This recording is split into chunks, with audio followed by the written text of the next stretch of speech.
Log on to kcbzradio.com and check the schedule for Situation and Circumstance Live, complete with music, live phone call access, and additional audio and programming. Anthony and TBT would love for you to be a part of the live broadcast and recording of Situation and Circumstance at kcbzradio.com. Situation and circumstance. Fight for wisdom, not ignorance. Trying to avoid it is not a lonely dance. Can we see each other with only a glance? Situations and circumstances. Fight for wisdom, not ignorance. Trying to avoid it is not a lonely dance. How can we see each other with only a glance? Cake mix and race mixes, matrix, kill the witches, 3 digits, made of 6s, KKK. Oh yeah. Once again, welcome to Situation and Circumstance. And I am your host, Mr. Classiq, aka Anthony, AJ, and all of the spots in between. And of course, I'm here with the best team, TBT. What y'all got to say today? Say hello to the people. Hello. It's Mariah Leybah here. What's happening? What up? What kind of dry what up is that? And who are you? That's the second week in a row, brother. Okay. That's Julius. That's Julius. That's my family right there. We all family in here, and we if you heard us when we are not on being recorded, you know, we have a lot of even more interesting conversations. And what we're going to do at some point is we're going to transition those conversations into your ears, so your ears can also be blessed with these things that we talk about during our breaks. But yeah, welcome to Situation and Circumstances. We sit in that sweet spot of perpetual metamorphosis layered with perspective. All over the world, there is a situation and circumstance, and we come on every second and fourth Tuesday of the month. Again, that's every second and fourth Tuesday of the month. 7:15 Pacific time. I think so that would be Pacific time. I know we're all over the world right now. Would I give that time, or would I give a different time for just what I did is great. Okay, so 7:15 p.m. Pacific time, all over the world, every second and fourth Tuesday. Welcome to Situation and Circumstances. We're going to talk about gentrification in this workshop, right? We're going to talk about gentrification. It dawns on me that gentrification is one of those words that many people hear, and everybody's not exactly sure what it means. And even those who are a little bit more comfortable with what it means, it doesn't appear that they understand it in a way that they are being proactively responsible for making changes. When it comes to, because if you know what it means, what they say, if you know better, you do better. And so at least you're supposed to. That's your duty. Right. At least you're supposed to. So we're going to talk about that, and if we have time, I know that one of the things we also wanted to talk about was how different cultures are they stealing hip hop from black people? Should it matter? Why or why not? And I'm not sure we're going to get to that today, but if we are able to get to that today, we'll certainly shed some light and share some conversation about that. And so, yeah, that's what we're going to talk about today. We're going to have a few clips from different experts in the field of gentrification. They're going to talk a little bit about what this word means, and what we try to do is we try to pull from a lot of different sources so that there is language that can be reached by all, because this is certainly something that is not just happening in a community near you. But it's happening in that community near you, no matter, as it appears to be, no matter where you live at on this planet. And so it's going to be real exciting to talk about those things. Yeah, right. I love it. And so before we do that, I want to ask you guys, just how was your week? How was your weekend? We're here on this Tuesday. How was your weekend? Did you do something special? Did you do something fantastic? How was your weekend? I got to spend the whole weekend pretty much with my family, which was amazing. And when I say family, I mean parents, aunts, uncles, cousins, grandparents. I just left my grandparents, actually. I stay with them sometimes just to love on them and just to be there with them. I think that's honestly the most important thing aside from faith. My relationship with God. My family is my most important relationship after that. Aside from myself, of course, working on that, but just making sure to be with family and love and honestly really open up topics like this too, because I did not grow up with words like this. Gentrification. I did not grow up talking about your feelings and talking about the truth of my reality and the reality around me. And so being able to have conversations like this with them and say, hey, I'm going to go, talk on the radio and we're going to talk about gentrification. My grandfather's like, Jennifer who? I mean, that, number one, that just makes my heart so melt. He's so sweet. Like, my grandparents are just so sweet. And sometimes it's like, but it's also so sad too, because I got my grandma on one hand saying, like Boys in the Hood, like when they have that scene.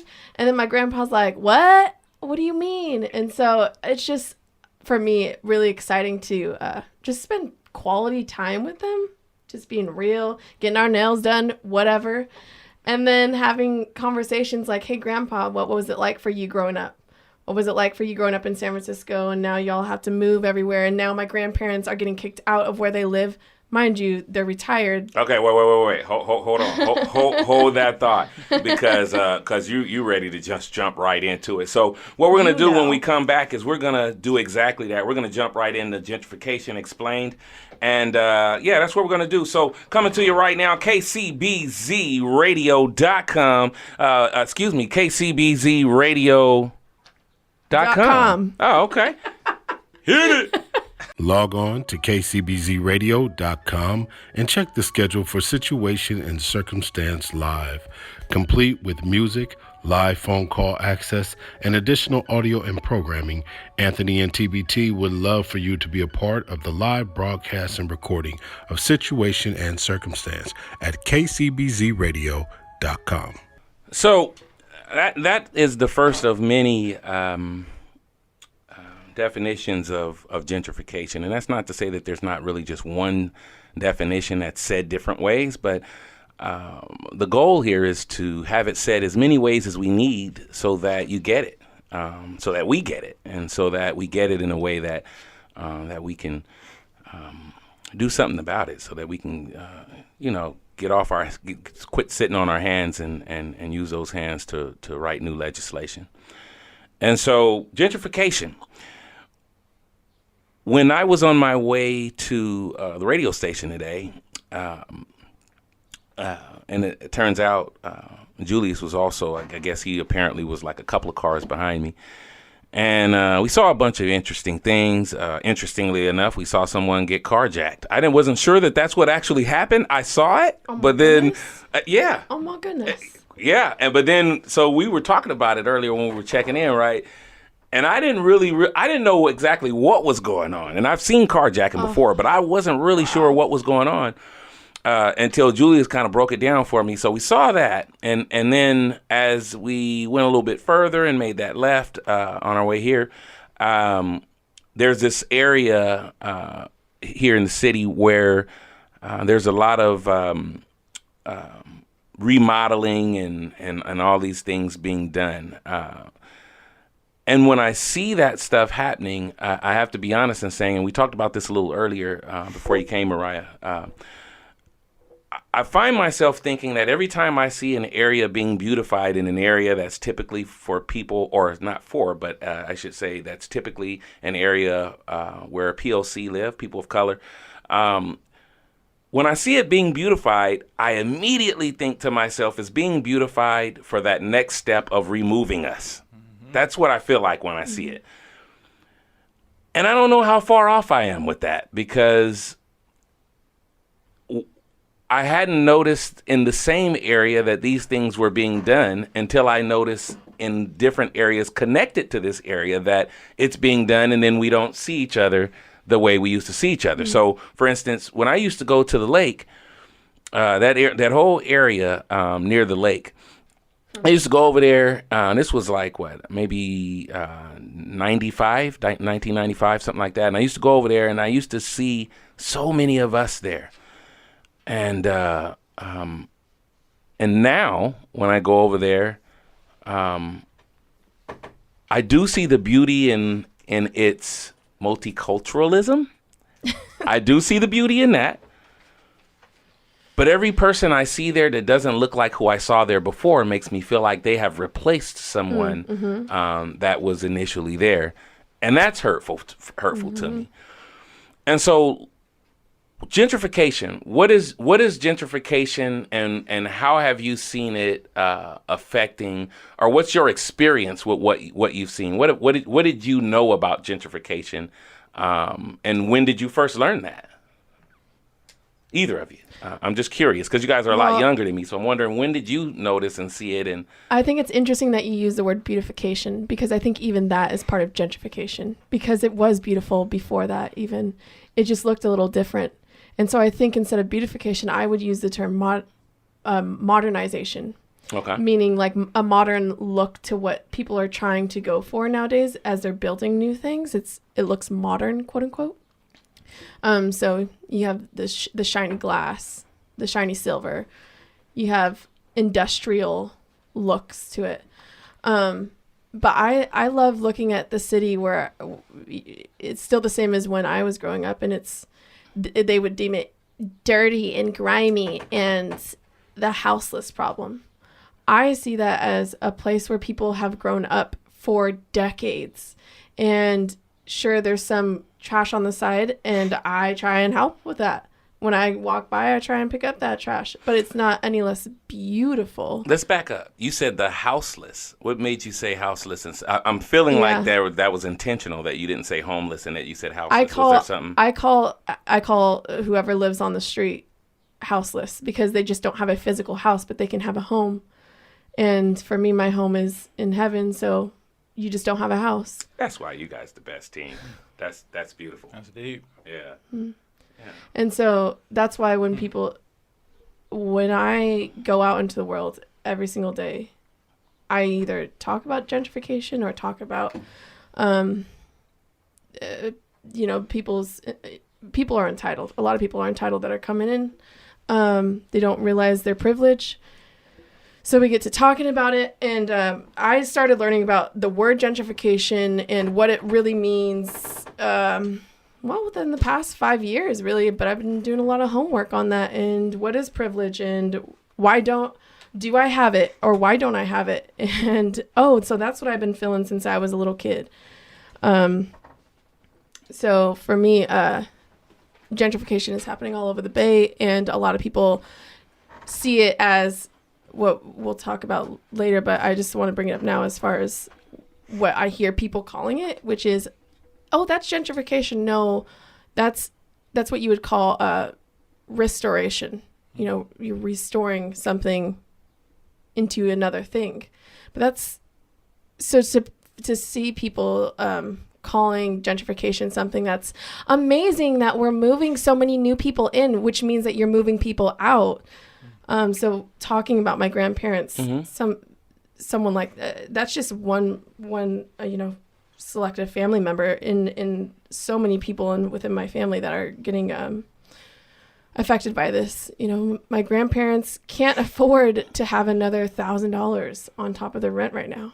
I can hear the disappointment in your voice and the hurt in your voice, because what happens is people have history, right? They've grown up. Mm-hmm. Their blood, sweat, and tears are oftentimes in these streets and in these buildings and memories and heart memories and like for me, it's more of I've been talking about this since like day one. Is you can come into a new place, but you got to respect what was there, and you can't just push people where you are, because number one, that's rude.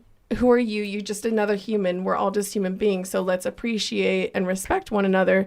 And I feel like gentrification in all of it is disrespect to the culture that is there, and making it seem like it's something positive for everybody when it's not. And so let's let's be real and show what's actually happening, because that is, I get mad about this because people aren't real about it.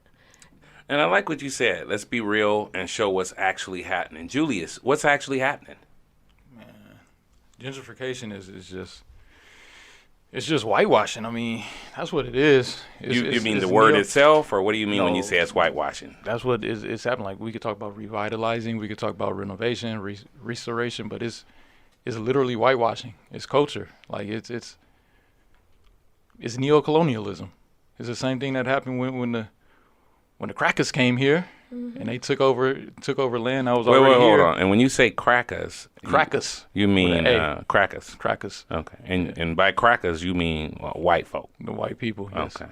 And is it particular white folk that are cracker, or is it Nah. are all white folk cracker, or just All certain white white folks folks that have a certain demeanor crackers? Nah, all white folks are crackers. Okay, I just wanted to clarify. I just wanted to clarify that. No, come on, Julius. What's I'm their sorry. dictionary version of this? Hey, That's a thing. I just wanted to be sure, because Noun I or know verb? I know Richard Pryor had I think he might have the oldest definition of cracker, and so I just wanted to be sure, when we say this, then so I'll know if I use it, we know what we're talking. Yeah, that's everybody. But please continue. That's really what it is. When they came over and just took over land that was already established, it already had culture, it had food, it had clothes, it had religion, language. I mean, they can call that gentrifying. They didn't, but we brought religion. We brought the Pilgrims, and they brought a religion. We civilized them. That's the same thing that's happening in Brooklyn. It didn't happen in Atlanta, thank God, as much. But I mean, Oakland, Berkeley. It's about to happen in Detroit in about a year or two. And before we're gonna actually we're gonna go a little bit deeper into, I actually have a list, so we're gonna go into a list of not every place in the world, but I think some of us might not, but some of us might be surprised at where this is actually happening at all over the world. So we're gonna go there with just kind of a listing and mention of. But go ahead. Yeah, so that's how I define it. I mean, you can chalk it up to, it does start economics, but then it does naturally go to race.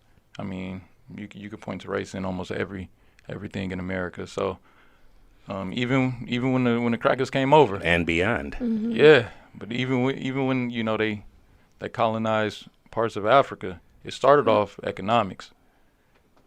That's the fact. But then it resorted to racism. I mean, that was a justification for all that good stuff. Gentrification's been happening since day one. From day one, I mean, just under different names, right? Yeah. Colonization is a fancy word for really what it is. But OGs, they know about redlining. Exactly. And that's the same thing. You just pushing us away, putting us in another area. I mean, lead pipes, lead water. You got liquor store, gun store, and then you just put Whole Foods and Starbucks and all that good stuff up. That's the same thing as redlining, man. That happened in 1934. Now hold on. You said redlining. What is? I want to make sure that our listeners understand, because sometimes we'll skip over some things, assuming that people know the same things we know. What is redlining?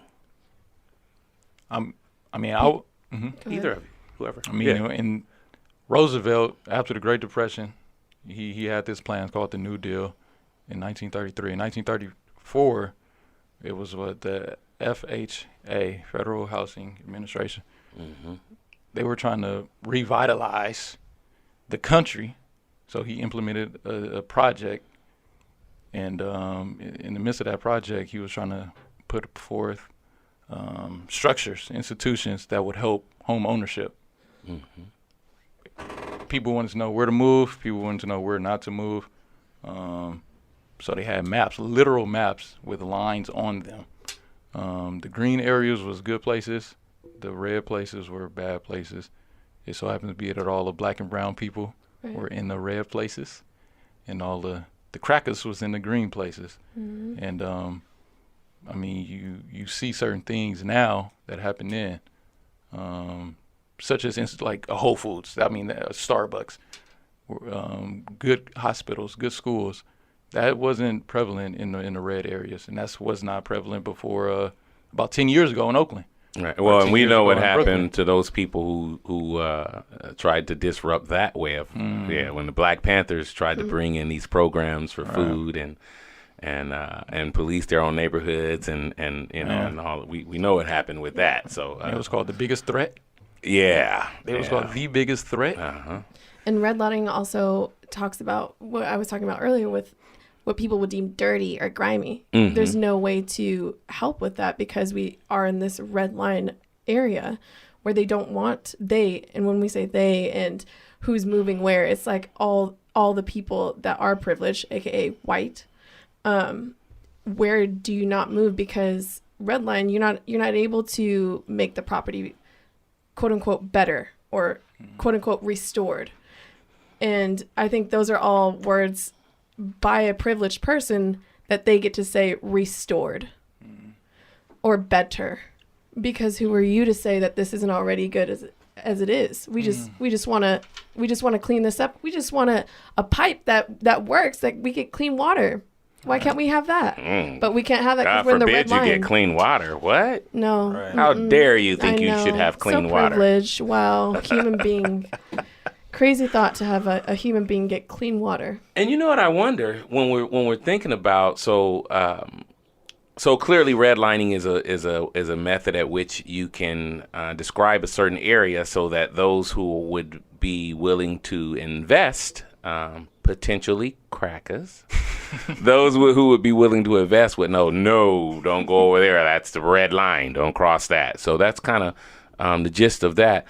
Well, what I wonder is, so when we look at areas where people of color live that are affluent, all right? So there's a number of places that, whether it's African Americans or just generally people of color, where they live that they are doing really well. And I wonder, this isn't me claiming to know the answer to this, and one of you may or may not, but I'm really curious to know whether or not those areas would still be considered red line, even though they're in great areas, but it's still predominantly people of color. Would that still be red line, or is the bigger picture less to do with this line and people of color, and more to do with the separation between rich and poor? We're going to talk a little bit more about gentrification when we come back. Of course, we're here at KCBZradio.com, and you're listening to Situation and Circumstance. This is how we do it. We're going to sit here and smudge a little bit of sage while we get into this next ditty. That's what that is? That's what that is. Man. That's the sage, right? You know? Log on to KCBZradio.com and check the schedule for Situation and Circumstance Live, complete with music, live phone call access, and additional audio and programming. Anthony and TBT would love for you to be a part of the live broadcast and recording of Situation and Circumstance at KCBZradio.com. And so, once again, we're here at KCBZradio.com, and this is Situation and Circumstances, and we're talking about gentrification, and just then, before I get started on that clip and what it represented, I want to make sure that I give another rest in beauty and to the creator of that movie, Boys in the Hood, which is where that clip was from. Here's a gentleman that he kickstarted a lot of careers, and he actually showed us what it looks like to put African Americans in a position to not only shine, but what it looks like to help jumpstart the careers of so many people that we see around right now. So I want to give a big shout out to our friend and our lost one, John Singleton. Yeah. Having said that, one of the reasons that I thought it was important to show to play that clip was, again, I want to make sure that by the time this radio broadcast is over, that everyone who listens has a real clear understanding of a few things. I want to make sure that we understand what gentrification is, so that when people are throwing this word around, you don't furrow your brow and feel like, well, no, I need you to understand what it is. Because the only way you'll be able to do something about it is if you know what about it is. And so that's Those what's were happening with snaps. that. Right. I like snaps. You know, snap your fingers. Go ahead. Crunch your toes. Go I ahead. don't know what I always Go get that ahead, second Julius. part wrong. And it goes a little something like this. People who know me laughing somewhere. They like, he never gets the words right. He don't say snap your fingers, crunch your toes. I don't know what Lil Jon say, but snap your fingers. Do your step. Do your stare. You can do it all by yourself. Let me see you do it. Hey, let me see you do it. Hey, okay. I could do the whole song, so we need to quit before I keep going. See how easy it is to get melanated people off track. All you got to do is snap your fingers. Snap your fingers. Snap your fingers. So gentrification. Gentrification. So here's an interesting thing that I thought about when I saw we see gentrification happening all the time. When I was working in the city, I was a district manager, and I had quite a number of properties, storage facilities, and there was a point in time where my son, he worked there, or actually at one point both of my sons worked there with me. And there was a building across the way there, and it was, we saw them tear down the building that was there. Old building. People still lived in it, of course, but old building, they tore that away. And then we seen them starting to build the new building. And all surrounding this building, we can look out the window and see it, and all surrounding this building was a lot of houseless people. I like that you, hey, I'm a learning human. I am a learning human. And so a lot of people who didn't have a house to live in. And they were all hanging around there. And then people were building it. They were hanging around there. And I was telling my son, I was like, they're not going to be there long. You know, they're letting them stay there now because there's no use. You know, there's no use. There's no use kicking up dust right now because they're going to be there, right, so to speak, right now. And they're not really harming anything. As a matter of fact, they're providing them kind of a free service, right? Because as long as they're there, then there's almost like somebody watching what's going on. So there's nothing wrong with it at this point. They're not showing it to people to come start buying it or anything like that. They're just starting to build it. But I was telling my son, I said, they're not going to be there. And I said, and not only are they not going to be there, but this is the beginning of things to come, right? I said, well, you see those bike lanes that they just put over there? Black people ride bikes too, but I have a feeling that those bike lanes aren't for us, because if it was for us, they would have been there prior, right? So I'm looking at these things and I'm telling them what's going to happen. I didn't use the name gentrification at the time. I'm just explaining this thing, right? That's going to happen. And so we fast forward, and of course those people are removed and that kind of thing. So here's my thing. As this thing was happening, I noticed that down the street. So if this place where I was at, if you look right, this is where more of this rebuilding is happening, and this so-called cleaning things up. This gentrification, right? So this is where it's happening. If you look to the left, okay, there's presumably a few more people selling drugs, some of which are legal today, but there's a few more people selling drugs. There's a few people selling less than drugs. There's a few people selling parts of their body that, let's just say they're flowers. There's people out there selling their pocket flowers, right? So there's some things going on. And here's what I wondered. So when we took over this building, there were people peeing on the side of the building, urinating. There were people defecating, spreading feces, throwing it at the walls. There was needles, heroin needles around this building. And anywhere to the left that you went, this is some of what you would see. And I remember one of the African-American gentlemen that owned one of the places in this area coming over, and he said, I'm so glad that they're changing things around here because it's so hard for me to stay afloat in this area with all these things happening. And so I love that they're cleaning up the area so that I can get more business, because I am one of the business owners over here, and he happened to be African American. And when he said it, it was like having a beautifully flavored throw up in your mouth. Wow. Yeah, that's right. Because on one hand, it was like, I got where he was coming from in terms of his part of his outlook was like, you know what? Some of my own people are the reason why my business is failing, because of how they're hanging out in front of my building and the things that they're doing there. On the other hand, of course, I felt like, well, you're supporting the enemy, and little do you know that you'll probably be out too, because once they take over the areas surrounding your business, your rent is gonna go so far up that you will no longer be able to afford to stay there. And to this day, that particular person who said that is no longer there. He's been removed, or at least he may not have known that that's what was happening at the time, but that's what happened. And so it makes me wonder, though. It makes me at least ponder, like, what do you guys think about?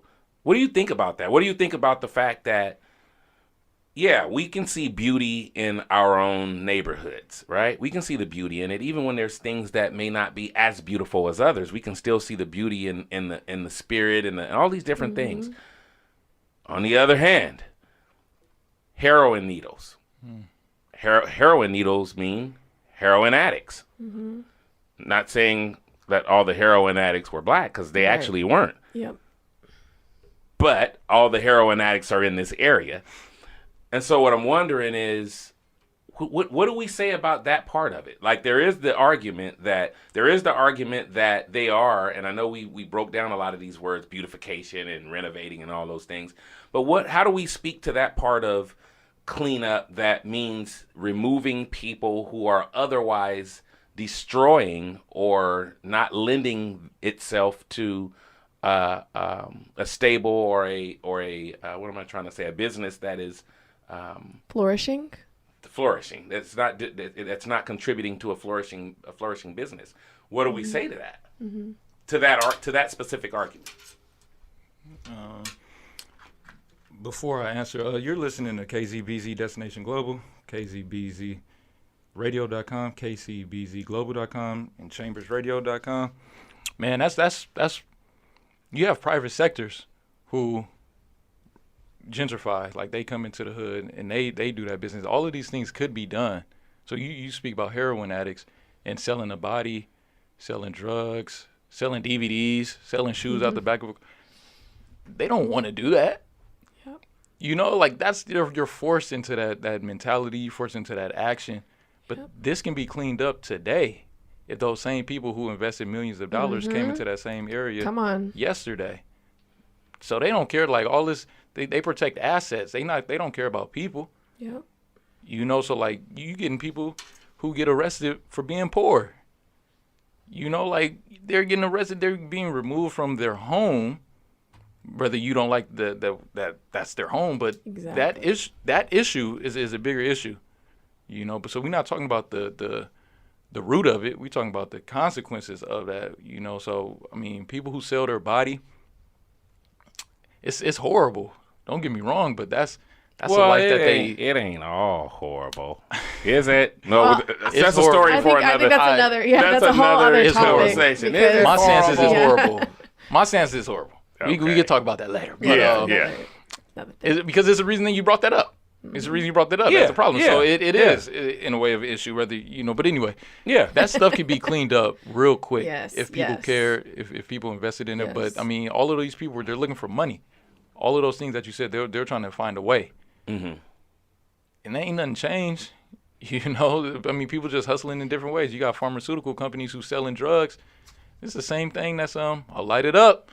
Light it up, brother. Sage. We're lighting up I'm sage, lighting a lot y'all. of sage here tonight, you know. Okay, Wiz. Smudging the place. Smudging. Just, you know. If we just care about people, man, all these things could just be taken care of. But it's all about the money. Cash rules everything around me. Cream get the money, man. And that's why the song is saying we've replaced love with money. Because we keep not attacking the root of all of these issues, which is we are not seeing humans collectively. I say we because I do, but I know my fellow brethren and sisters don't. And by that, I mean fellow human beings. Right. Not so individually, we're speaking more collectively. We need to collectively all see each other as human beings and be there for each other in that way. If that were the case, if that were the number one thing that we were trying to go after above all else, that first, human first, seeing each other first and watching out for each other and making sure we're all good first before profit, then those people, like you were saying, Julius, would come into the communities and learn about these communities. I don't know about this community, so can you teach me? Oh, what's going on? Y'all are selling drugs. Well, why are you selling drugs? Teach me why are you selling drugs? Oh, because it's perpetuated that's how you get money. Well, hey, I have these other things, and asking, can I share something with you, versus imposing what you feel like is better for a community or a person. Instead of imposing that, learning about that person and asking if you can share with them something that you have from your culture, which you've learned because you have been entitled, or you have the privilege to go to certain schools and learn about certain words and learn about how to make a profit off of something. You have the privilege to know all of these things, whereas this community does not have that privilege. That's why you were saying, Julius, they got to sell DVDs out the back of their trunk because they don't have the schooling to go to a job and be able to show a resume where they can have that on their resume and be able to speak upon certain things. Yet they're intelligent. They know how to. They're an entrepreneur. Look at them. They're over here making DVDs. They're doing that. They're taking the time out of their day to go and get those DVDs. Go figure out how do I even create something that people are going to pay for. And I'm going to go out there and I'm going to be the one getting out of my car, going to my truck for hours, making sure somebody gets it. That's an entrepreneur right there. So why don't you see that and be like, yo, hey, you're an entrepreneur. Look, I know you want to do this, but can I share something with you? Is that cool? Like, you want to do this? I've done this over here. Can I share it? So if that were the case, our world would look different, but that's not what they're looking for. They're not trying to help out and be there with the fellow human.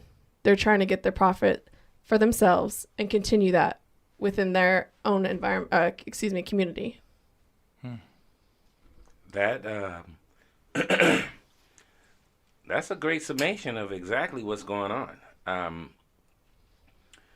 So here's what we'll do. I wanted to mention when we earlier we talked a little bit about redlining, and so if you want to know a little bit more about redlining, of course you can research it on your own, but you can also tune in on KCBZ radio.com, and you can go to Generation X, and they will actually be talking about, they're actually having a whole show, I believe, on what redlining means. And so you can also go there.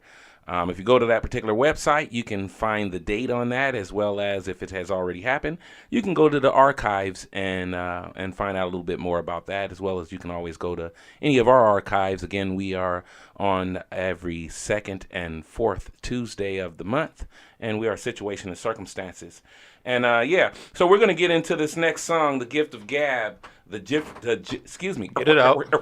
What? The Gift of Gab, the generations. I still said it wrong. Okay, let's back up. What? The Gift of Gab, the gentrification song. And we'll be right back. Third time's a charm. Log on to kcbzradio.com and check the schedule for Situation and Circumstance Live, complete with music, live phone call access, and additional audio and programming. Anthony and TBT would love for you to be a part of the live broadcast and recording of Situation and Circumstance at kcbzradio.com. Okay, cut that off. Look. Richard is, the nickname for Richard is Dick. And so I want to say right now that guy can eat Richard. He can eat a dick. Because, I'm just saying, because, look, basically what he just said was that when we live in the hood, we appreciate Lord have mercy. Gentrification. We appreciate people removing us from the hood because they're not actually removing us. We're actually staying there, and we're happier that our rent has gotten so high that we can no longer stay there. We're actually happier that you've taken down and removed a mom and pop store that's been there since the early 50s, and you removed it with a Starbucks. I don't have nothing against Starbucks. I had Starbucks the other week or the other day. Maybe there's reason for me to have something against Starbucks. Probably so, but I don't know what that is yet. Until I do, I won't speak on it. Goodness. But what I will say is that, it was so annoying hearing him justify the removal of people of color from the neighborhoods that they usually, first of all, any neighborhood that we're in, we're there. For the most part, we're probably there because they didn't want it anymore. Mm-hmm. This is how you have so many people of color living by neighborhoods that where the train tracks are, Yes. or where I'm from. They have this place called Riverside Drive in the river bottom, and my people came from the South and they moved there because they promised them land, but that land was in between a train track and a river. In between there. Oh, it was hella annoying to hear this guy pretend that gentrification is somehow and let's let it be known that it was a white man saying this. Oh, if you didn't already know. Let's also let it be known, because this is part of the reason I put that clip on there. This was somebody talking. They were from Canada. Yes. I believe it was Montreal. Yeah. And the reason I put that on there is because I did want to show that this isn't something that sometimes, because we are in America, we think everything is an American thing. And sometimes it's not. United States of America. It's happening. Thank you. It's happening in Canada. It's happening in Australia. It's happening all over the place in Africa, and has been probably happening there the longest period of time. It's happening in every continent, every place where there is a people of color or disenfranchised or poor people who typically are people of color. All right. But, the cracker doesn't mind doing it to his own. The cracker, he don't care if you saltine or you graham cracker. He might care if you graham cracker, a little darker there, right? It might depend on what kind of cracker you is, but... Let me be quiet. Jump in there wherever you want, because that right there was frustrating to me to listen to, and then now I've had to listen to it again, and that was truly frustrating to hear him spill out all that. Yeah. Like I said in the break while we were listening to it again, the first time I heard this, I was cussing, I was saying things, I was thinking thoughts. Lord forgive me. Which curse words did you use?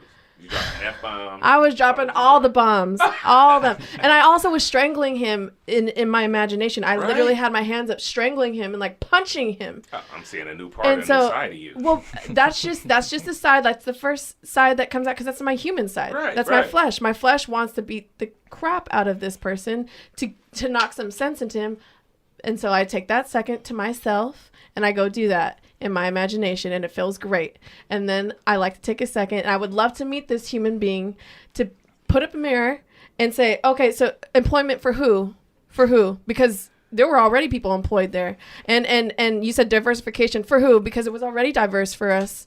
So you're coming from a place where for the white person, it is all of these things. Yeah. So it's beneficial for y'all coming into these places. Oh, and so many people are wanting to come into these places. Yeah, people that can purchase these places who are white or who are not disenfranchised. So you're talking from a perspective of who you are, which is a white male. So everybody in your culture, in your community who get to do these things, who are privileged. Wait, excuse me. Not just a white male, but an affluent, a rich white male. That makes a difference. Yes, it does. A rich white male. Privilege. So for me, it's frustrating to see someone not recognizing their privilege. And not only not even they don't even know. I guarantee he does not talk about the word privilege. I guarantee you he does not say, I am privileged. And he doesn't even know where he stands, nor does he care, because all he sees is glory for him and those around him, instead of seeing what is it actually doing. And he even clears his throat when she brings up that question. Oh, are you sure?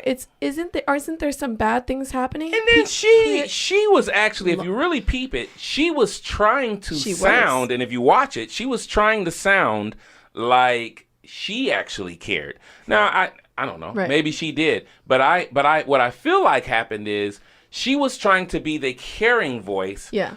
And it was a setup. Like, let me be the caring voice that you then say these things. Because if she really cared, then she wouldn't have allowed that. No. She wouldn't have allowed Rich Dick. She wouldn't have allowed that Dick, Richard. That's nickname. Of course. She wouldn't allow that if she really cared. Right. She was also a white woman who is a privilege. So right. It makes sense why that did not happen. And then how come they didn't have, look at this. any other time that I've seen gentrification, how often do you see the people that are building those new buildings and so-called cleaning up and restoring and beautifying? They're not even hiring the people that live there to do that. No, and in fact, they look at whoever's there, they go, ooh. They make a sour face and say, thank you for coming. Not really. Get your ass out of here or get your booty out of here. Because they don't want that. They want what they have, their vision. Their vision is a certain type of radical white cracker privilege vision, instead of actually going into these communities and learning about them and just becoming a part of the community that's already there. It goes just back to what we were talking about earlier about you're not really here for the human. You don't sit here and talk in this interview about how you're excited about what it's doing for the humanity around here, because you're not talking about humanity. You're talking about profit. I'm gonna lose all my cracker fans after this. All my cracker fans. Well, it's all the ones that have privilege. Now here's the thing: it's all the ones that have privilege that don't recognize it and that don't use their platform to say, "Hey, let me pass the mic on over." It's those ones that are, yeah, go ahead. I get you. We call them animal crackers. Oh. But see, the cold thing, it's a system, it's like white supremacy, it's a system. And so I don't even think white people, that's not who I'm attacking. Yeah. I'm attacking white supremacy, and whomever falls under that system, I'm going to go after.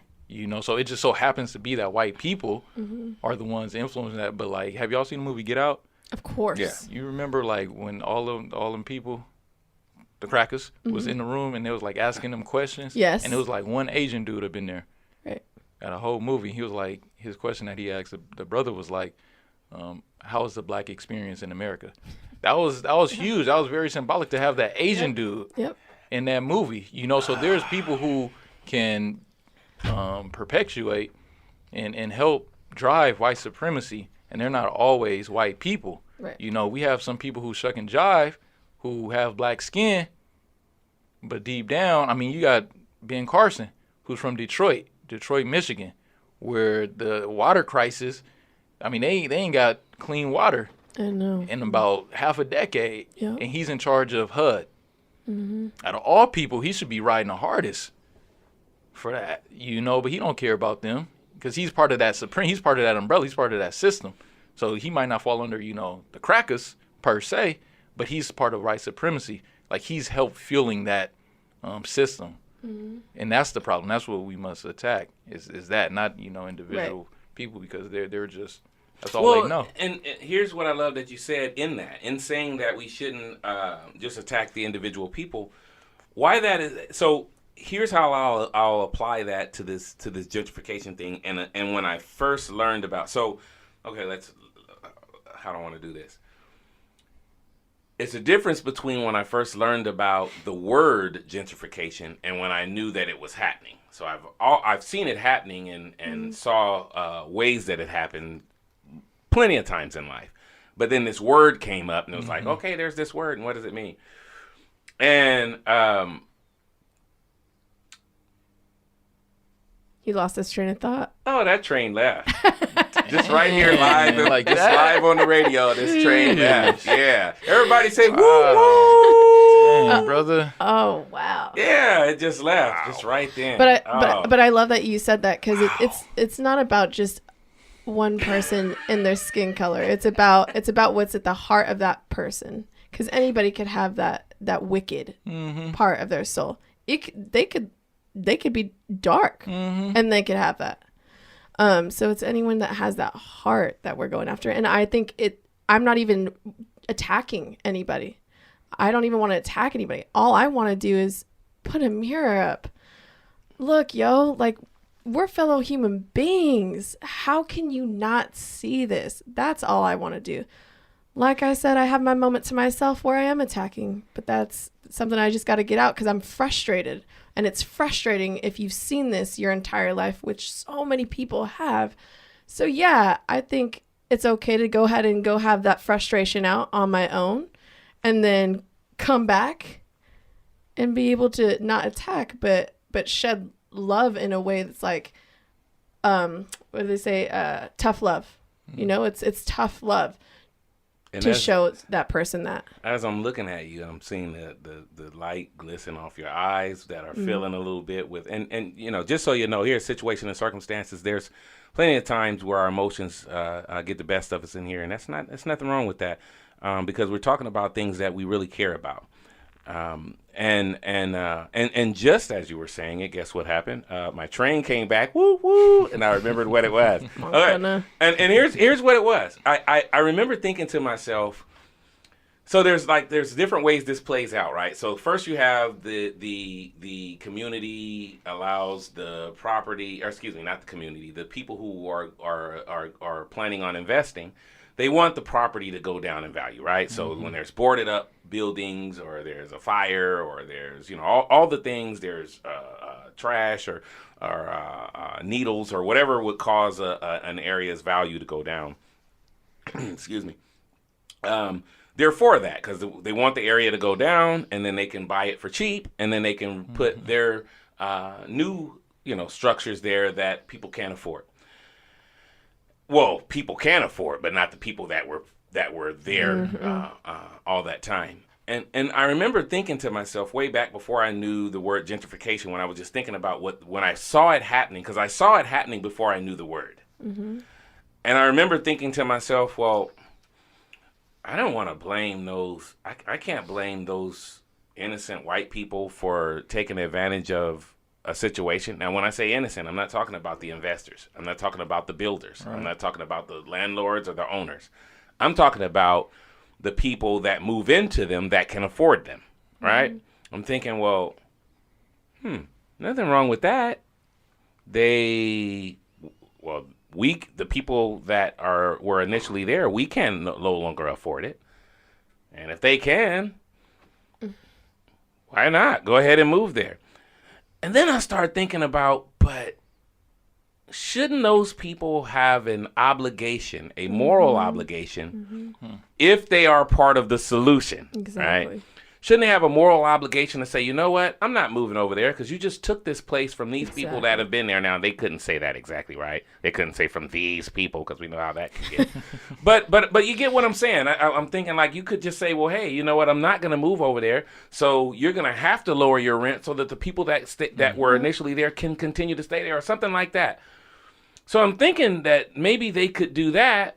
But then when I talk to some of the people who are part of, who are the tenants of these places, and they're white, a lot of them don't even know what gentrification is. Yeah. Or they know what it is and don't even realize that they're part of it. Right. Yeah, that's it. They don't even know they're part of it. They're like, oh, hey, they just opened these new buildings over there, and there's a bike lane. Now I can go from here to there, and I used to didn't go over there, but now I can because there's a safe bike lane, and this is my cracker voice, I guess.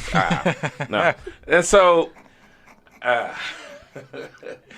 everybody got that voice. Right. But it goes back to that thing that I was saying where it's use your platform. You have this platform as your privilege, whatever that might be. So take that platform, say, hi, let me give the microphone on over to those that aren't being heard. I think that is your duty. No matter what privilege it is your duty as a fellow human being. And I think if people do band together, that can happen. So we're going to get back into that, but we are going to go on to our next song right here. Thank you for listening to Situation and Circumstance. We will be right back after this. KCBZradio.com. Log on to kcbzradio.com and check the schedule for Situation and Circumstance Live, complete with music, live phone call access, and additional audio and programming.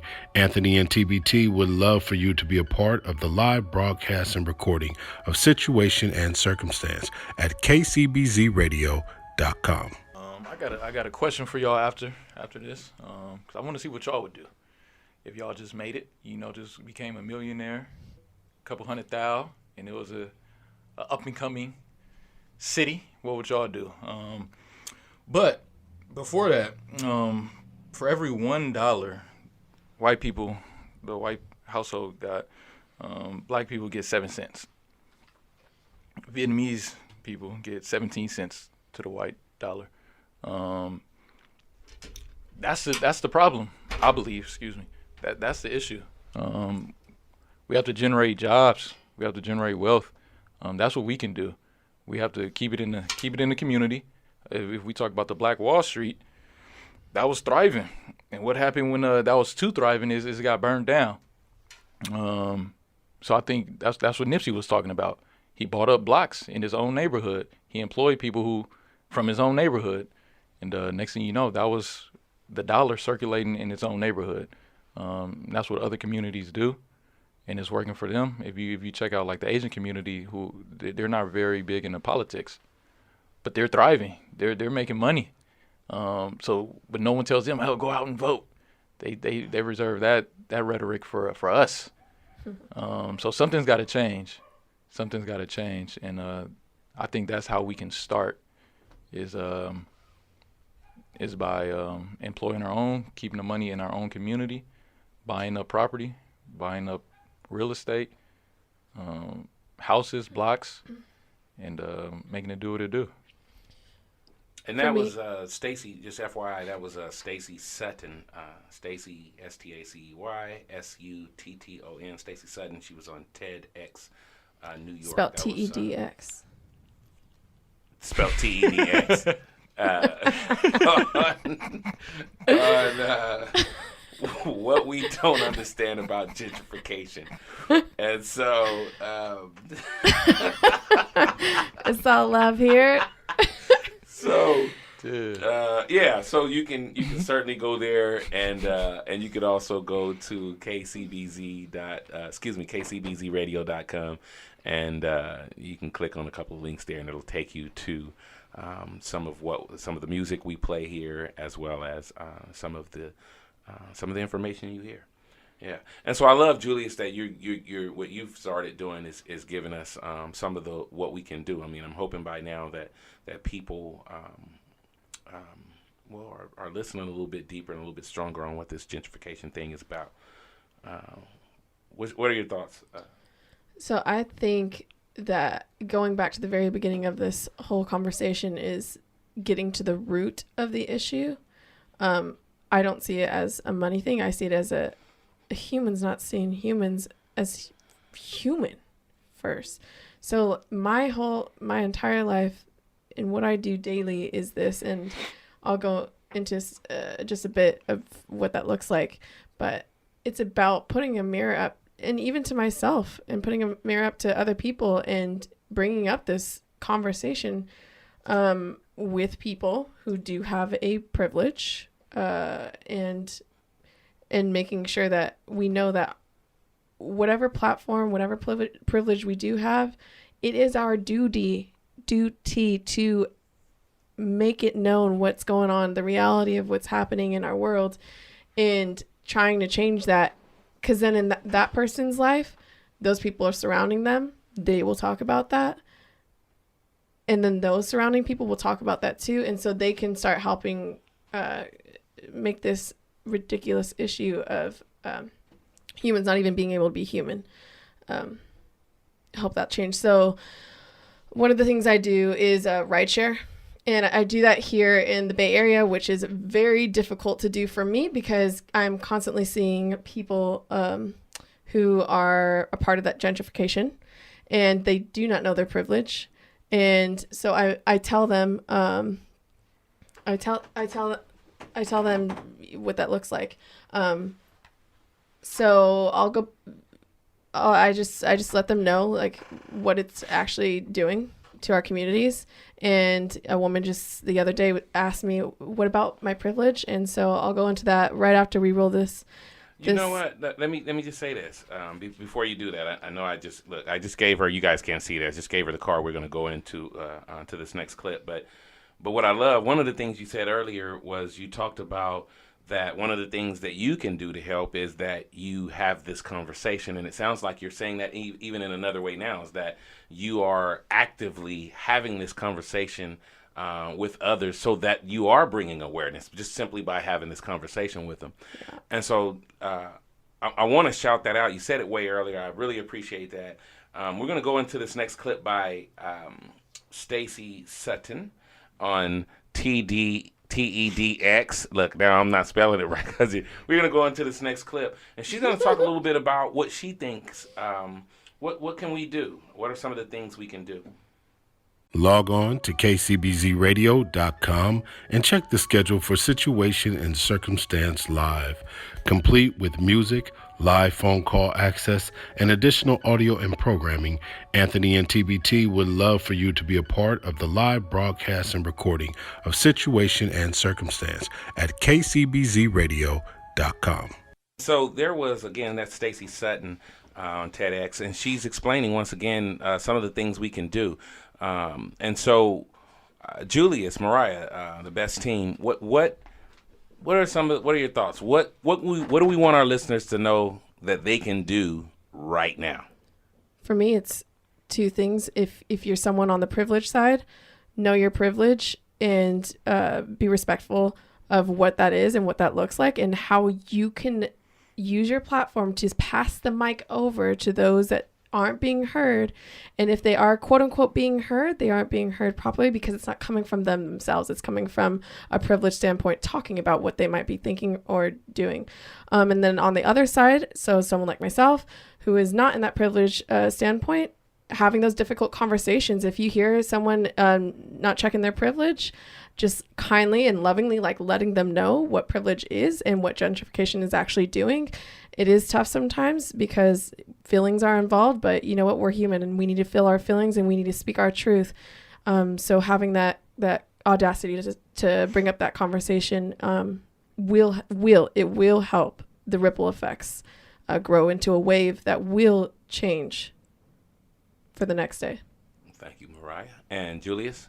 I'm going to take a little different approach. I'm not going to talk to the people who are doing the oppressing, the people with the privilege. I don't think they're going to test their privilege. I'm going to talk to the people who can do something. We got to work on our credit, start saving more money, team up with a couple of people. If you ain't got the loot by yourself, team up with the homies, your mom, your dad, read 4-5 books by the end of the year. Watch YouTube clips, all that good stuff, and then buy the block. If you own it, that's yours. That's a problem that we have right now is we don't own nothing. So it's real easy for the people who do own it to boot us out. And as always, we promise our listeners that we will continue to make beautiful mistakes. We embrace the opportunity afforded by our ancestors to speak, whether right or wrong, weak or strong. We be learning humans, working on liberation and scaffolding a meaningful and fair existence for all. Till next time, my netches, God bless. Bye, y'all. Situation and circumstance. Fight for wisdom, not ignorance. Trying to avoid it is not a lonely dance. Can we see each other with only a glance? Situations and circumstances. Fight for wisdom, not ignorance. Trying to avoid it is not a lonely dance. How can we see each other with only a glance?